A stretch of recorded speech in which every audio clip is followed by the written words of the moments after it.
Shalom, selamat pagi. Senang kembali bisa bertemu dengan sahabat Tumen dimanapun Anda saat ini berada. Saya sapa dengan salam sejahtera di dalam Tuhan kita Yesus Kristus. Senang kembali bisa bertemu dengan sahabat Lumen dalam program Lumen Christmas, dan juga bagi saudari-saudari yang belum subscribe, saya sebut saudara-saudari. Kalau yang sudah subscribe dan mengikuti, saya sebut sahabat Lumen. Baik, kita sudah masuk pada hari yang ketujuh dan saya percaya ada banyak materi-materi yang mencerahkan. Nah, saya juga sempat share dengan beberapa teman dan menarik ya, menarik. Dan apa yang sampaikan tentu ini berupa wawasan ya, seperti yang saya bilang ini bukan barang private yang hanya bisa saya akses sendiri, Anda bisa juga mengaksesnya ya. Kemudian Anda bisa memverifikasi sendiri ya. Anda bisa mengikuti pola saya, kemudian dikembangkan atau modifikasi dengan cara sendiri juga. Dengan tujuannya adalah bahwa apa yang saya sampaikan di sini, ini sudah saya verifikasi terlebih dahulu, dan tentu dengan rekomendasi informasi yang penting. Nah, kemarin itu setelah saya share itu banyak yang suka tentang konversi kalender. Nah, nanti saya akan ulang kembali konversi kalendernya karena hari ini kita bahas Hanukkah.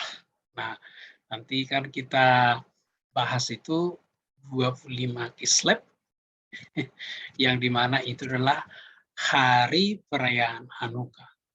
Nah, Hanukkah mungkin belum familiar, atau mungkin sebagian orang sudah familiar. Nah, ke depan pasti akan semakin familiar dengan kecanggihan iptek sekarang ya. Semua orang bisa mengakses informasi dan ini menjadi satu pencerahan bagi kita anak-anak Tuhan, khususnya ketika kita diserang dengan tuduhan bahwa Natal itu paganisme. Nah, ini sekarang kita akan mundur lagi.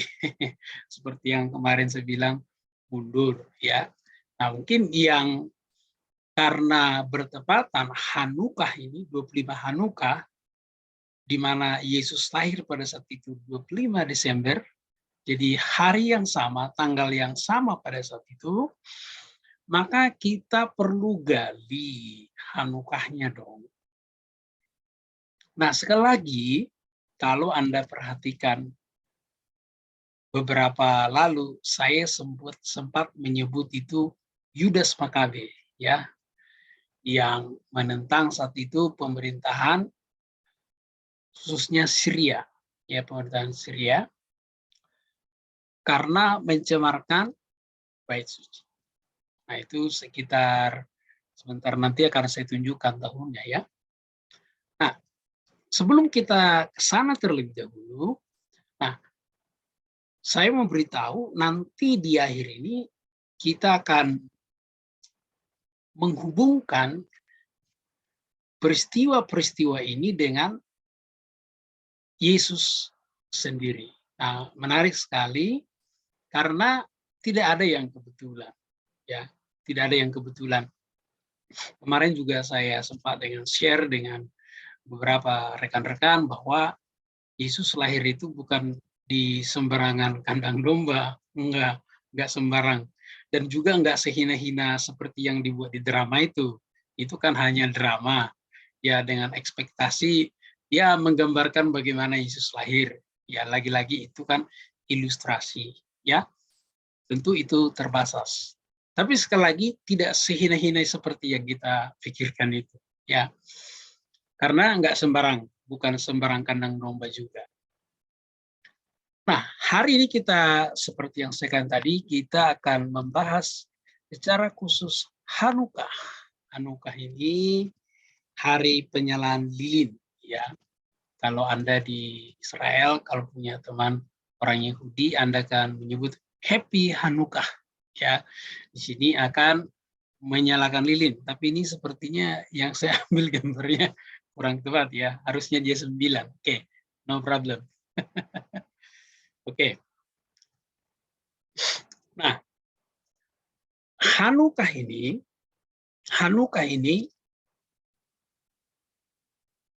kalau Anda lihat di dalam perjanjian lama, memang ada dalam perjanjian lama Hanukkah, tapi bukan yang dimaksud itu hari penyucian atau bukan hari dedikasi atau hari kemenangan. Jadi ada memang kata Hanukkah itu sendiri.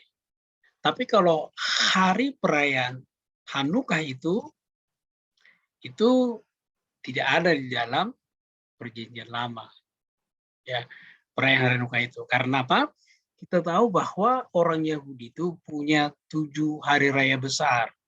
Yaitu hari raya Paskah, hari raya roti tidak beragi, hari raya buah sulur, kemudian hari raya Pentakosta, kemudian hari raya peniupan nafiri, Rosh Hashanah. Nah, kemudian hari raya pendamaian. Ini penting.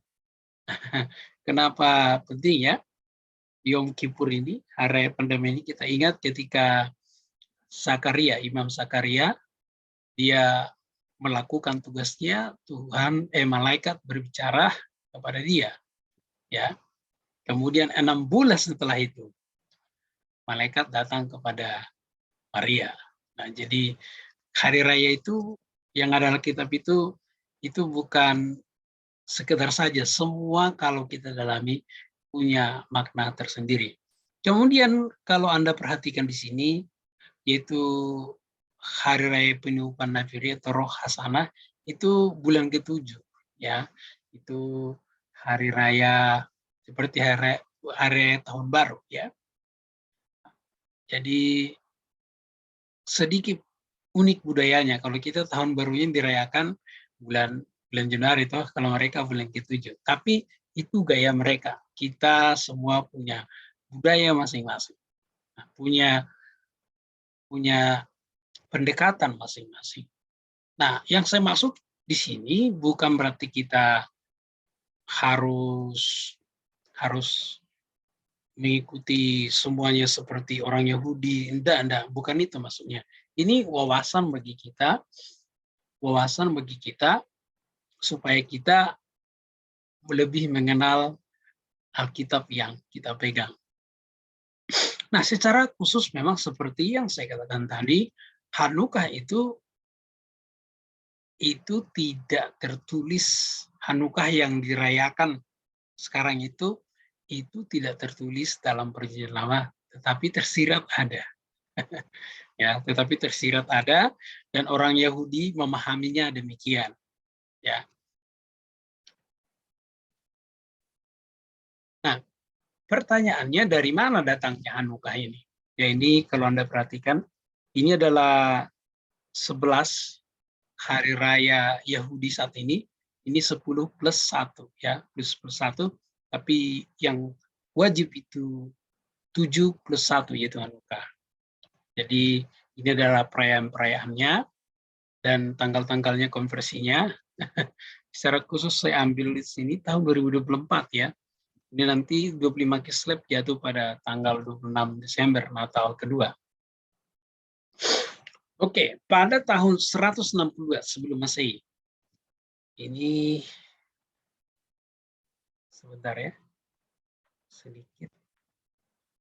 Kalau mau Yehuda harusnya Yehuda ya.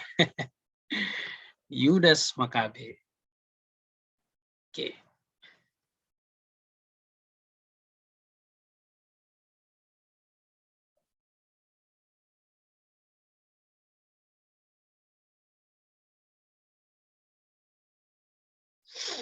Pada tahun 162 sebelum Masehi, Yudas Makabe melawan bangsa Syria. Nah, Yudas Makabe ini, kalau Yudas itu kan bahasa Yunani, bahasa Ibrani itu Yehuda. Jadi Yudas Makabe ini, kalau Anda perhatikan beberapa kali sharing saya, dia ini adalah salah satu tokoh yang pernah dianggap karena ya dianggap sebagai Mesias. Nah, ingat itu. Karena apa? Saat itu dia berhasil mengalahkan bangsa Syria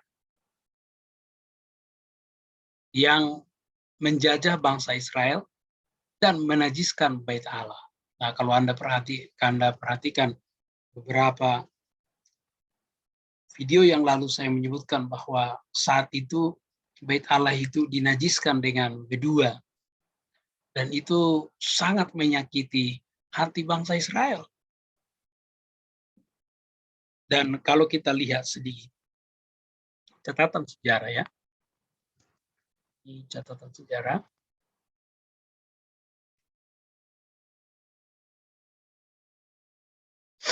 Ini kalau Anda mau belajar tentang Yudaisme ya di sini, Jufak ya. Ini salah satu website yang saya rekomendasi. Kemudian ini juga salah satu website yang saya rekomendasi. Nah, di sini punya sejarahnya ya. Jadi kalau Anda lihat di sini di mana saat itu Yudas Makabe ya, Yehuda ya, mengalahkan tentara yang terkenal pada saat itu, yaitu tentara Yunani. Jadi saat itu kan tanah perjanjian itu dikuasai oleh Syria Yunani.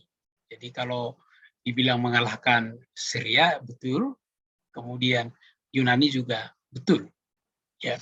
Nah, saat ini tentara itu adalah tentara yang besar, tentara yang sangat disegani pada zaman itu.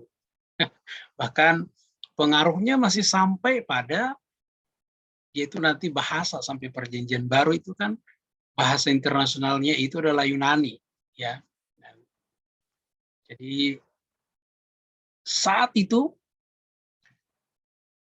Yudas Makabe dia mengalahkan tentara yang begitu besar dan mengambil kembali itu bait suci dan menyerahkan kembali. Nah, kalau Anda perhatikan di sini di cabat ini adalah kalau ditulis Jidi di sini ini sama dengan Yud He Fat He yang dibaca Adonai atau Hashem ya.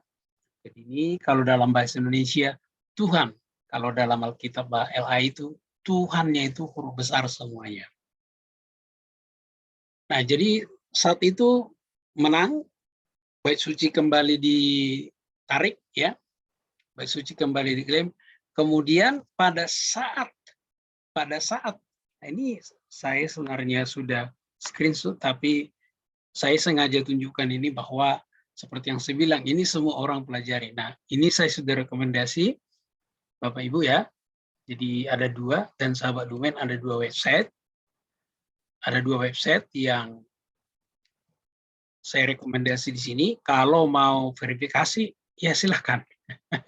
Karena seperti yang saya bilang, semua orang bisa mengakses ini. Ya. Nah, jadi apa yang terjadi pada saat itu? Nah, ini yang menarik. Saat itu ada minyak yang tinggal di situ, ya, olive oil. Tapi itu sudah dikutuk, sudah terkontaminasi.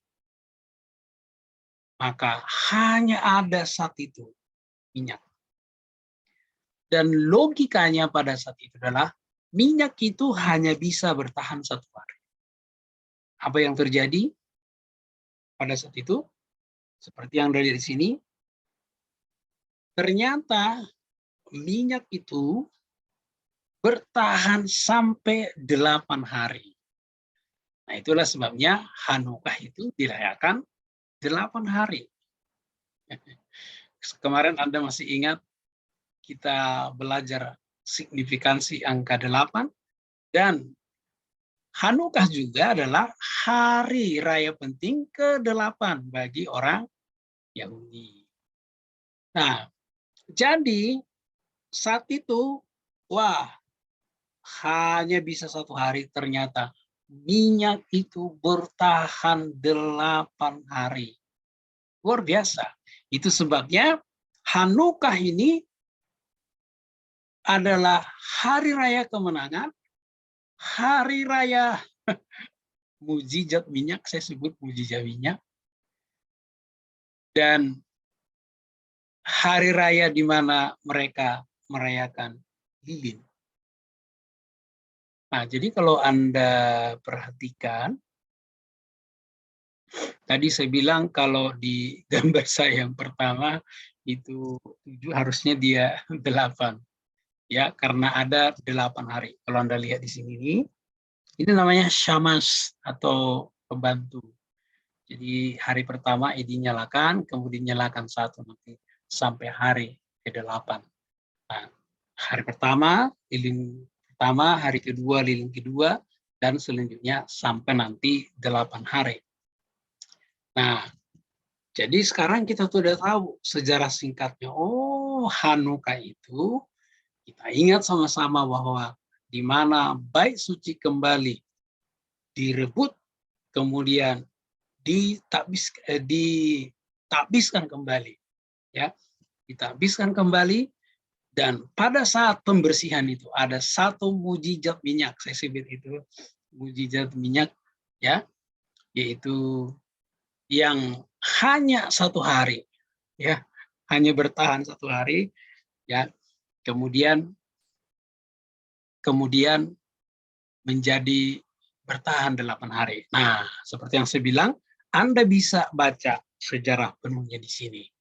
Nah, saya di sini mindset-nya menunjukkan wawasan bagi kita bahwa hari raya Hanukkah yang bertepatan dengan hari raya itu hari raya penting.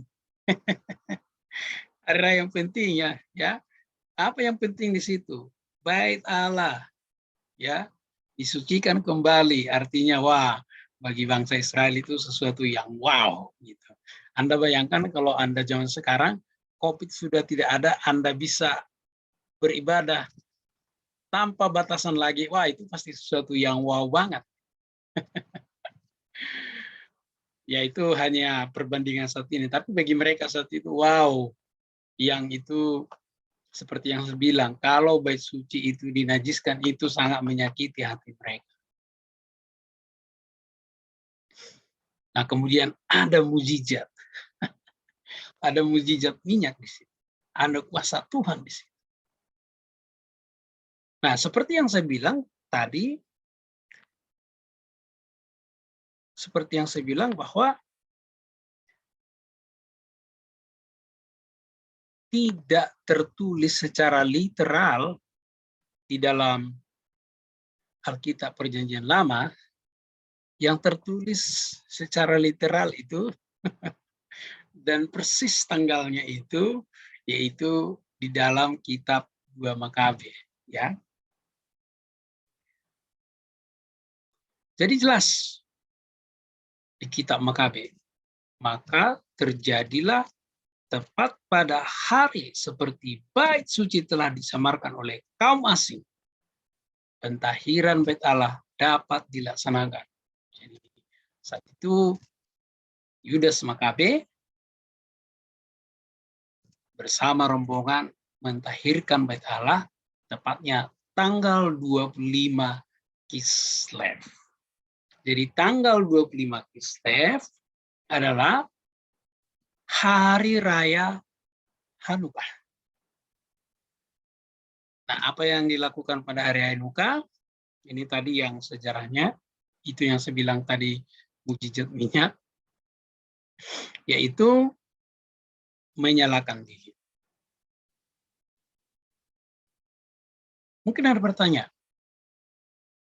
apa sih signifikansinya dengan Natal? Apakah masih ada Hanukkah ini dalam Perjanjian Baru? Yohanes 10. Yohanesnya kok tinggal Ya, ya Yohanes, Anda cari Yohanes 10 ayat 20-3. Ya, tidak lama kemudian tibalah hari raya Pentabisan. Ya, hari raya Pentabisan di sini dalam terjemahan Ibraninya yaitu Hanukah. Jadi Yesus saat itu pernah menghadiri hari raya Hanukah. Kemudian dia berjalan, ya, di Bait Allah itu di Serambi Salomo, tentu dia berjalan mengajar. Jadi di Perjanjian Baru ada Hanukah.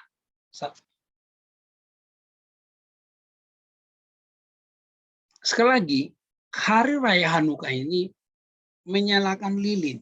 Jadi kalau hari ini Anda bernatal menyalakan lilin, ya memang begitu hari Hanukah ya. Jadi kalau sekarang kan dipakai 7 ya, 7 ya, mungkin karena 7 kaki Dian ya. Kalau Hanukah itu 9.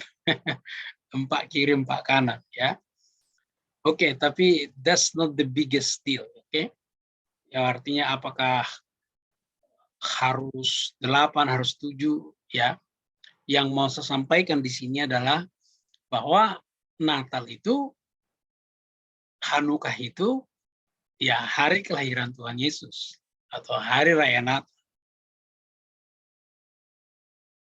Tadi saya bilang bahwa memang dalam Perjanjian Lama ini imamat. Sorry, saya kayaknya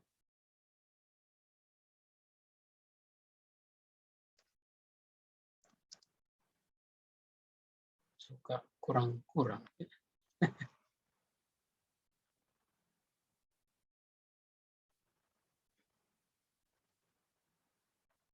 Oke, dalam kitab imamat itu jelas. Ini tersirat. Nah, yang saya bilang tadi, orang Yahudi memahami ini adalah bayang-bayang perayaan Hanukah, ya, itu lampu, supaya lampu menyala. Jadi ini berbicara terang, ya, menyalakan terang. Kalau kita merenung sejenak, ya, ketika lilin dinyalakan tentu ada terang. Kita tahu yang selama ini kan dibenturkan bahwa hari raya Natal itu diadopsi dari hari raya Dewa Matahari. Maka saya mau kita berpikir sejenak tentang penciptaan hari pertama. Hari pertama itu diciptakan terang. Dan kita tahu benda-benda penerang itu diciptakan hari ketiga. Wow. Kalau Anda masih ingat ketika saya share dalam renungan malam, saya sampaikan bahwa ketika Musa menuliskan demikian, ada pengajaran yang tersirat, yaitu kalau selama mereka diperbudak,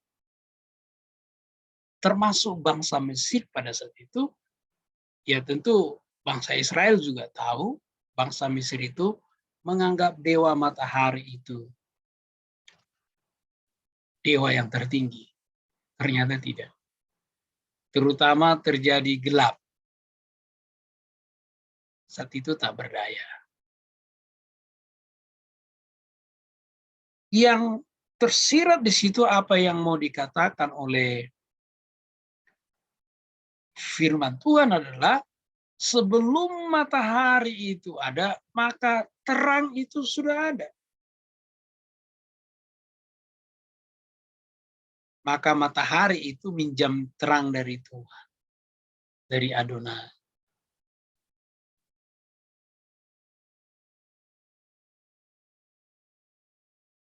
Ingat, tadi saya bilang, sebelum matahari diciptakan, terang itu sudah ada, yaitu terang yang dari Tuhan Allah semesta, pencipta langit dan bumi. Jadi terang selalu terlebih dahulu. Kemudian Yesus berkata, aku adalah terang dunia. Siapa lebih dahulu? Tuduhan bahwa perayaan Natal itu adalah hari perayaan Dewa Matahari, itu tahun 336. Tapi ingat, Yesus lahir tahun 5 sebelum Masehi. Terang dunia itu sudah ada terlebih dahulu, kemudian orang baru merayakan Dewa Matahari. Anda melihat di sini seperti apa korelasinya?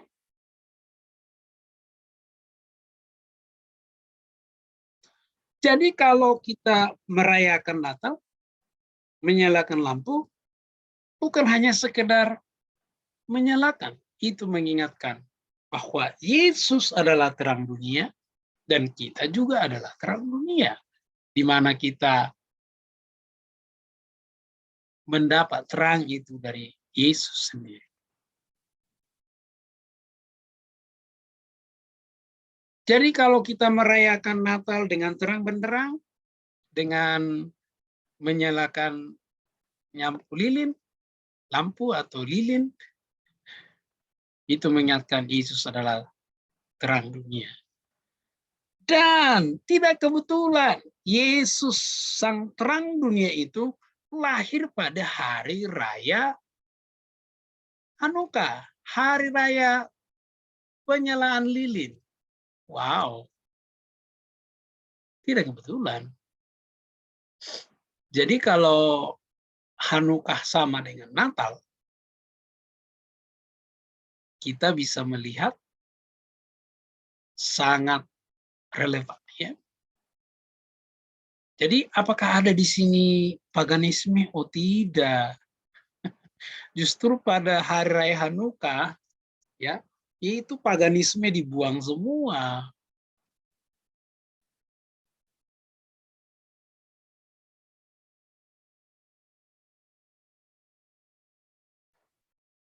Saya ulang kembali. Saya ulang supaya ini menarik bagi Anda, ya. Anda perhatikan. Hari pertama itu sudah ada terang. Hari ketiga baru Tuhan menciptakan matahari. Tadi saya katakan bahwa satu pengajaran yang tersirat di situ bahwa khususnya bagi bangsa Yahudi termasuk bangsa Mesir, bahwa sebelum matahari yang dianggap sebagai dewa yang hebat itu ada, terang itu sudah ada, yaitu terang yang bersumber dari Allah. Persis polanya sama. Tuduhan bahwa perayaan dewa matahari yang diadopsi menjadi peranatal itu pada tahun 336. Padahal sebelumnya Yesus, ya, hari Natal itu sudah dirayakan pada tanggal 25 Hanukkah. Polanya sama toh. Sang terang dunia itu sudah ada, baru ditonjolin lagi itu matahari. Ditonjolkan lagi itu matahari. Ya kalau kita mau cocok logi pas 336 hari ketiga juga, ya. Kalau mau cocok logi, ya. Tapi yang saya maksud di sini selalu itu belakangan. Yesus selalu terlebih dahulu karena Yesus adalah Alfa dan Omega. Dia yang awal dan akhir. Well, kemarin saya ingat kalau Yesus disebut anak domba Allah karena memang dia lahir di kandang domba juga. Kalau Yesus disebut dan Yesus mengatakan dia aku adalah terang dunia, dia juga pas lahir pada hari raya yaitu penyalaan lilin. Hari raya. Di situ apa yang terjadi sebelum tadi? Penyucian bait suci. Anda ingat Yesus juga pernah menyucikan bait suci. Kemudian di situ apa? Hari raya mujizat. Anda lihat Yesus adalah sang pembuat mujizat. Jadi Hanukkah itu sama dengan Natal. Dengan demikian, tuduhan yang mengatakan bahwa Natal itu paganisme gugur total. Haleluya. Puji Tuhan, saudara-saudara. Sahabat Lumen, saya percaya Anda sangat terinspirasi hari ini. Bila Anda terinspirasi, tinggalkan komen atau pertanyaan Anda di kolom komentar, kemudian bagikan sebanyak mungkin. Ya, bagi saudara-saudara seiman yang pertama kali hadir di channel ini, saran saya silakan tekan tombol subscribe-nya, aktifkan loncengnya, supaya Anda tidak ketinggalan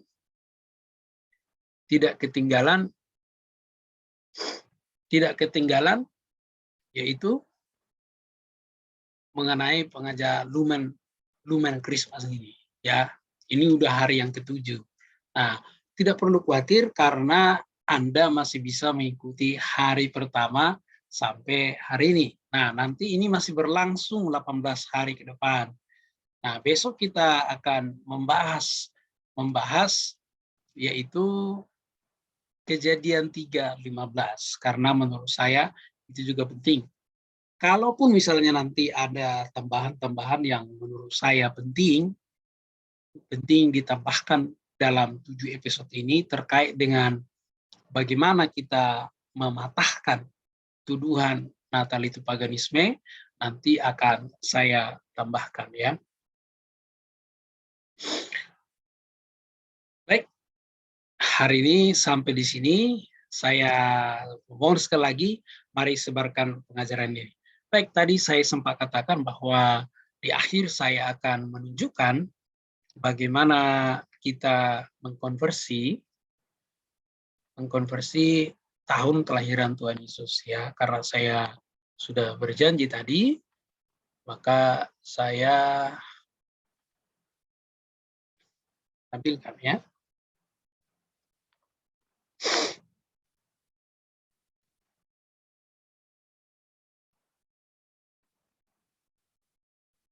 Oke, masih loading. Ini nama websitenya, cgsf.org ya, atau Anda bisa langsung searching ini, nanti akan keluar ya. Nah, mengingatkan kembali, kalau misalnya Bapak Ibu mau mengkonversi, Anda mesti perhatikan ya. Kalau Anda buat di sini -4, maka ini akan 5 sebelum Masehi. Kalau seperti yang saya bilang kemarin, dari hasil perhitungan kronografi oleh dosen saya, itu sekitar abad ke-7 sampai 5 sebelum Masehi. Oke? Berarti kalau 7 minus 6 ya. Nah, saya tunjukkan.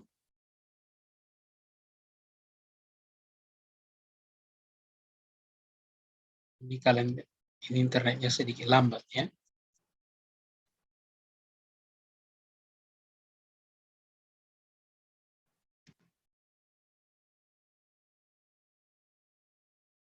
Oke, Anda perhatikan di sini yang muncul itu abad ke-7. Nah, sebelumnya saya sudah katakan bahwa Yesus itu lahir sebelum 5 sebelum Masehi, maka kita buat di sini -4, maka hasilnya akan di sini 5 sebelum Masehi. Oke?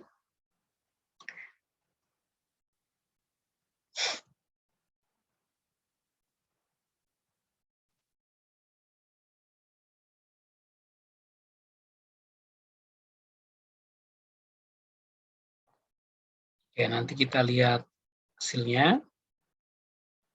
Itu akan tepat ya, tanggal 25 Kislev, tanggal 25 Desember. Jadi dengan demikian sahabat Lumen dan saudara-saudaraku, hari ini kita tuntas mematahkan tuduhan bahwa Natal itu dituduh Natal itu paganisme, tidak. Bahkan kita bisa melihat tadi dari segi sejarah, justru hari raya Natal itu hari kelahiran Yesus berhubungan dengan yang pada hari yang sama adalah hari raya Hanukkah, yaitu hari Hanukkah kita tahu bahwa itu adalah hari di mana pentahbisan bait Allah dan juga hari mengingat mujizat yang terjadi, minyak yang 1 hari bertahan 1 sampai 8 hari, maka itu dirayakan dengan 7 lilin seperti ini. 4 di kanan, 4 di kiri, yang di tengah itu syamash atau pembantu. Nah, kalau Anda perhatikan di sini, ini adalah salah satu yang penting juga. Ini ada di Talmud, ya, di catatan 25 Sabat 21b, ya. Itu berbicara tentang 25 Kislev, yaitu adalah hari raya Hanukkah, ya. Jadi kalau Anda mau baca lengkap, di sini juga ada, ya. Baik, sekali lagi bahwa Hanukkah itu sangat penting dan Hanukkah itu adalah Natal, ya. Ini sekali lagi Bapak Ibu bisa verifikasi. Saya Dr. Tolo mengucapkan Shalom, selamat beraktivitas.